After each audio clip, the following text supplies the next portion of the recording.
Apakah dia sudah berpengalaman ataupun belum berpengalaman ya, pada prinsipnya begini, bahwa ketentuan magang itu merupakan syarat formil yang telah dipersyaratkan oleh undang-undang.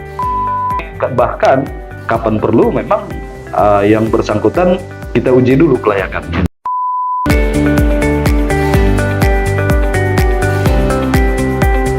Assalamualaikum warahmatullahi wabarakatuh. Saat ini kita berada di Palangkaraya, yang mana kita melihat beberapa organisasi khususnya dari PH ya, penegakan hukum, yang khususnya ya pengacara-pengacara. Masing-masing pengacara cukup ramai di Kalimantan ini. Kita merasa bangga dan bersyukur karena mereka selalu memperjuangkan hak-hak masyarakat. Akan tetapi kita melihat sampai sejauh mana sih dengan adanya program, yang mana kita temui salah satunya program Permadi. Bang, saya dengar informasi Abang selaku Sekjen ya, Sekretaris Jenderal ya Bung Nur Sadi ya, artinya dari organisasi Permadi. Nah, Bang, sampai sejauh mana program-program ini, Bang? Terima kasih ya.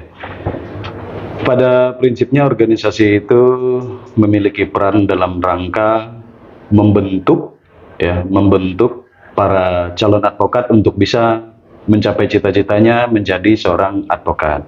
Itu programnya. Yang kedua juga yaitu ketika sudah calon advokat menjadi advokat, maka organisasi berkewajiban untuk meningkatkan sumber daya insani daripada tiap-tiap advokat itu sendiri.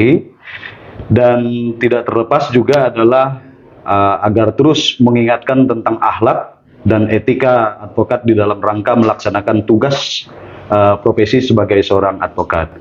Sampai hari ini Permadin di seluruh wilayah Indonesia sudah melaksanakan kegiatan-kegiatan, baik mulai dari rangkaian PKPA atau pendidikan khusus profesi advokat, ujian advokat, dan sekaligus juga pembinaan-pembinaan terhadap para advokatnya itu sendiri, yang diselenggarakan itu dalam kurun waktu 2 minggu 1 kali dalam setiap bulan. Begitu, Bang. Oh, ini cukup menarik sekali, Bang. Nah, sekarang kita melihat ini sudah menyebar ya di seluruh Indonesia ya, yang mana Permadi cukup eksis ya. Betul. Namun sedikit supaya masyarakat juga lebih mengetahui apa sih yang bisa menjadi salah satu andalan atau prioritas yang bisa ditarik dari masyarakat, sehingga orang menjadi advokat itu apa yang menjadi prioritas, yang menjadi persyaratan yang khususnya, Bang? Ya, persyaratan khusus untuk bisa menjadi advokat ya, pertama memang yang bersangkutan harus berlatar belakang pendidikan sarjana hukum atau ilmu hukum, minimal S1 hukum begitu. Yang kedua juga berdasarkan undang-undang advokat ya, harus sudah mengikuti pendidikan khusus profesi advokat, dinyatakan lulus ujian advokat, dan telah mengikuti magang sekurang-kurangnya 2 tahun berturut-turut. Selain itu juga ada persyaratan tambahan lainnya, yaitu bahwa berdasarkan undang-undang advokat disebutkan calon advokat harus berusia minimal 25 tahun. Itu, Bang. Berarti ada standar umur ya? Ada standar umur juga. Nah, kita menarik sekali, Bang, yang mana di sini setiap para calon advokat ya, yang mana harus mempunyai standar umur dengan harus magang dalam sekian tahun. Nah, seandainya dalam perjalanan mereka, karena mereka juga sudah mempunyai gelar nih, yang mana dia melakukan sekolah tahapan demi tahapan, bisa SH, bisa SHMH, nah, sehingga dia mau menjadi seorang advokat yang lebih profesional, tapi mereka tidak melakukan magang, tapi mereka sudah sekarang secara mumpuni dia layak untuk sebagai apakah ini juga bisa ditarik sebagai advokat, Bang, kalau dia mendaftarkan di Permadin, walaupun dia tidak mengikuti magang, tapi untuk kelayakan dari mereka yang mempunyai gelar tadi, wah sudah jam terbangnya menguasai. Bagaimana gitu? Ya. Terlepas dari persoalan apakah dia sudah berpengalaman ataupun belum berpengalaman ya, pada prinsipnya begini, bahwa ketentuan magang itu merupakan syarat formil yang telah dipersyaratkan oleh undang-undang. Oh, berarti baku ini jadi? Berarti itu baku, karena itu sudah tertuang di dalam ketentuan undang-undang advokat itu sendiri. Sehingga apabila yang bersangkutan tidak memiliki surat pengalaman magang selama 2 tahun berturut-turut dari kantor advokat, ya, yang bersangkutan akan terseleksi di pengadilan tinggi sehingga tidak dapat dinyatakan lulus sebagai calon advokat untuk bisa mengambil sumpah advokat Berarti kuncinya di pengadilan tinggi dong. di pengadilan tinggi, dan itu merupakan suatu keharusan. Bukan wajib. Wajib, keharusan, imperialis, jadi sifatnya itu merupakan kewajiban dari seorang calon advokat untuk menjadi advokat. Apabila dia sudah berpengalaman, tentunya ya pengalaman inilah yang harus dinilai oleh kantor advokat. Benar nggak dia sudah berpengalaman atau belum?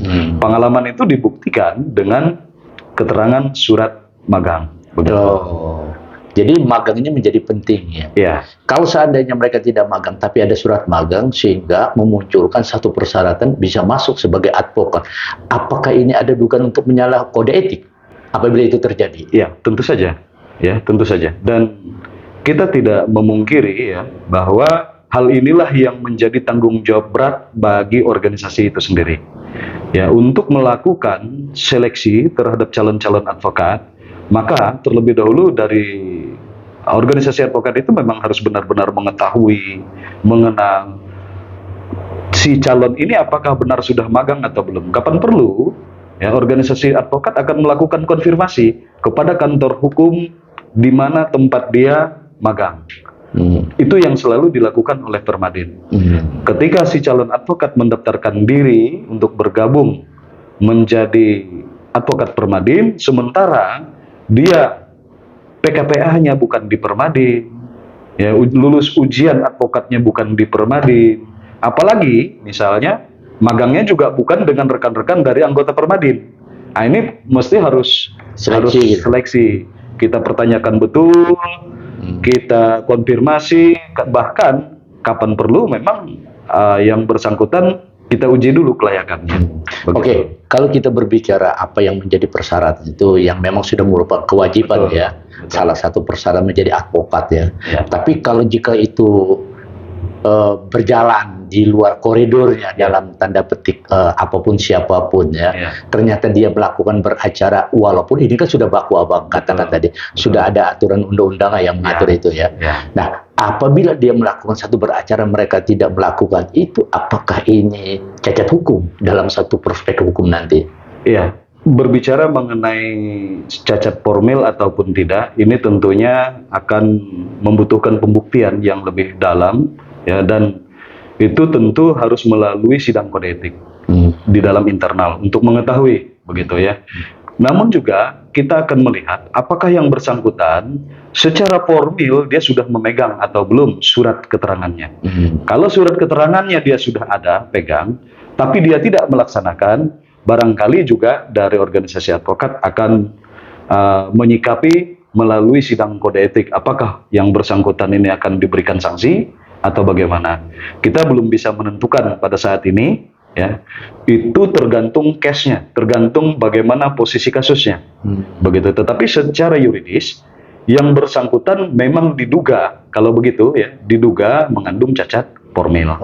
Tapi kan ini kan secara umum diberlakukan undang-undang itu kan baku, Bang. Baku.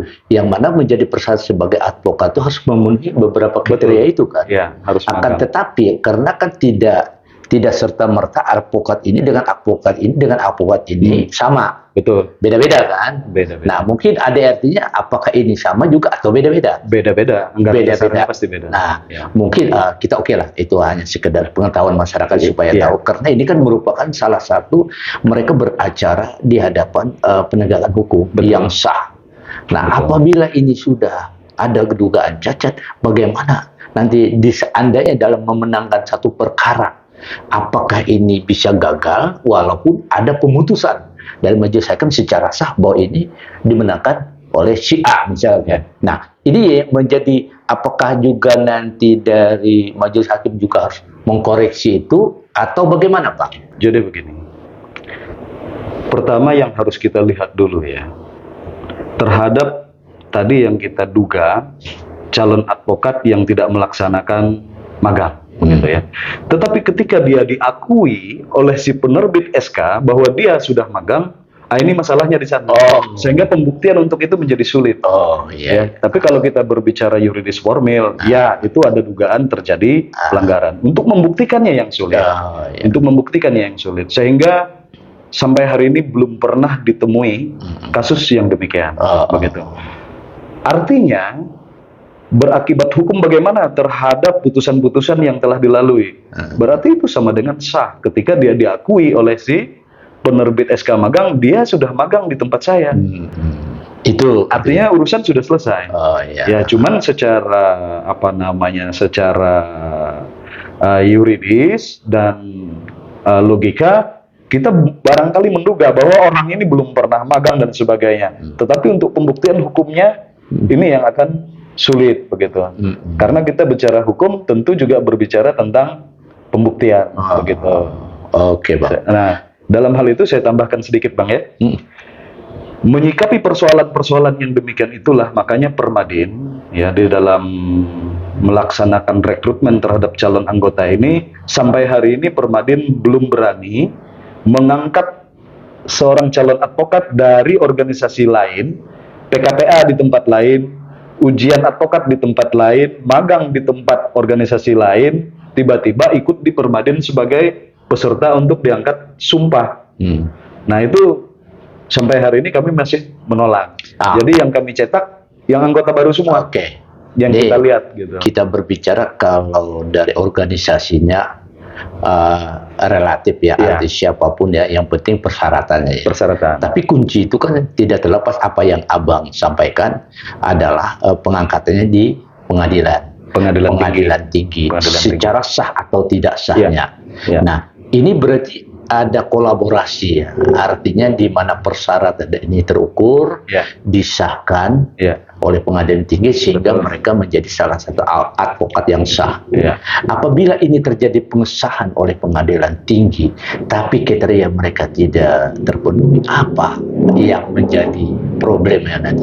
Apakah ini ada dugaan konspirasi, pembiaran, atau memang notabene tidak ketahuan itu? Kira-kira bagaimana kalau menurut Anda? Yang terjadi begini ya. Pada prinsipnya di dalam advokat ini selain memang menguasai materi-materi keilmuan hukum itu sendiri, juga adalah berdasarkan jam terbang. Ya, untuk menangani suatu perkara, baik perkara yang ringan, sedang maupun yang berat, semua itu membutuhkan pengalaman dan jam terbang gitu. Alat ukurnya di sana. Nah, ketika seseorang tidak pernah mengecap pelatihan ataupun magang terhadap penyelesaian perkara, ya, ini tentunya akan merugikan yang bersangkutan itu secara pribadi. Secara naluri, si masyarakat yang memberikan kepercayaan kepada advokat yang bersangkutan juga biasanya akan berangsur-angsur kepercayaannya mengikis. Sehingga akan terseleksi secara alam yang bersangkutan itu biasanya gantung toga. Nah, jadi Abang boleh lihat orang-orang yang gantung toga itu barangkali salah satu faktornya kurangnya pengalaman. Kalau saya menyebut bahasanya demikian, kurangnya pengalaman. Oke, Bang. Sedikit, Bang, kita terkait dengan Permadin, saya juga sedikit mengulas. Kita merasa bersyukur ya bisa memberikan edukasi kepada masyarakat, yang mana juga masyarakat ingin lihat yang nama advokat, yang nama pengacara, karena mereka sangat membutuhkan itu. Betul. Nah, karena di saat ini kan banyak advokat sangat bersyukur kita ya, artinya bisa membantu masyarakat kita, membantu masyarakat yang lemah. Nah, harapan kami juga selaku ya namanya masyarakat ya, sedikit kita koreksi bagaimana sih supaya jangan sampai ada dugaan penyalahgunaan wewenang. Nah, yang dikatakan dengan penyalahgunaan wewenang itu apa, Bang? Jadi begini, kita melihat sebenarnya di dalam ilmu hukum itu ya, yang melakukan penyalahgunaan wewenang tentunya si pemangku wewenang itu sendiri, orang yang memiliki jabatan, orang yang memiliki tugas ya di dalam menjalankan sesuatu. Artinya dari aspek hukum itu sendiri, di dalam teori law enrichment, sebenarnya hukum itu di dalam penegakannya ada 3 unsur penegakan hukum. Dari sini dulu kalau kita ingin membaca bagaimana itu penyalahgunaan wewenang ya. Yang pertama itu adalah berbicara masalah struktur hukum. Apa sih perangkat-perangkat struktur hukum ini? Struktur hukum ini adalah tentunya para penegak hukum. Ya, para penegak hukum di Republik Indonesia itu ada 4. Iya. Ya, mulai dari kepolisian, jaksa, advokat, dan kehakiman. Nah, selain daripada struktur hukum ini, ada juga nanti adalah budaya hukum. Nah, disinilah unsur daripada penegakan hukum itu sering bermasalah, yaitu di dalam budaya hukum. Ketika kita berbicara apakah aturannya sudah ada, di dalam satu permasalahan ternyata aturan sudah ada. Siapa yang menjalankan aturan? Oh, ternyata dari 4 elemen ini tadi yang menjalankan aturan. Lalu budaya hukum, berbeda budayanya di antara 4 pemangku kepentingan di dalam penegakan hukum itu sendiri. Kepolisian, kepentingan mereka adalah penyidikan. Ya.